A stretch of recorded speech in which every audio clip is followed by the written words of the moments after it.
Hello বন্ধুরা, আমি নিয়ে চলেছি তোমাদের সামনে। আমি রাজা। আমাদের এখানে একটি ফুটবল টুর্নামেন্ট ছিল, দেখিয়ে দিলাম ট্রফি।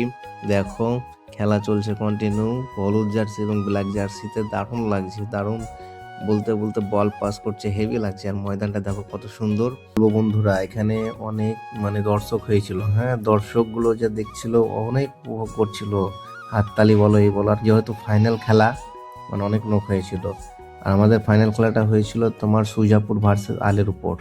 হ্যাঁ, তো আলের উপরই উইন হয়েছিল। যাই হোক, খুব ভালো লাগছিল খেলাটা দেখতে। কিন্তু ব্ল্যাক জার্সিটা একটু কমই খেলতে পারছিল, যেহেতু খালি হলুদ ভার্সেস পাই বল ছিল। হলুদগুলো ভালোই খেলছিল। 2 গোল বাই 0 দিয়েছিল, 2-এ উইন। হ্যাঁ, আর এদিকে 0 ছিল, দিয়ে উইন। গোলকিপার গুলো ভালোই গোল সেভ করছিল, কিন্তু একটা প্লেয়ারের জন্য এরা গোল খেলো। যাই হোক, মনটা খারাপ লাগলো। গোলকিপার এত ভালো গোল করছিল, তাও গোল খেলো, সেভ করছিল। তো কি করবে, এরকম হয়ে যায় খেলাতে। মানে একটা প্লেয়ারের মিস্টেকের জন্য গোলটা হলো। একটা দেখলাম, আর একটা গোল হয়েছিল ভালোই। যাই হোক, এইদিকে অপোনেন্ট হয়ে, আর রেফারি এই দেখো। এই ছিল খেলা।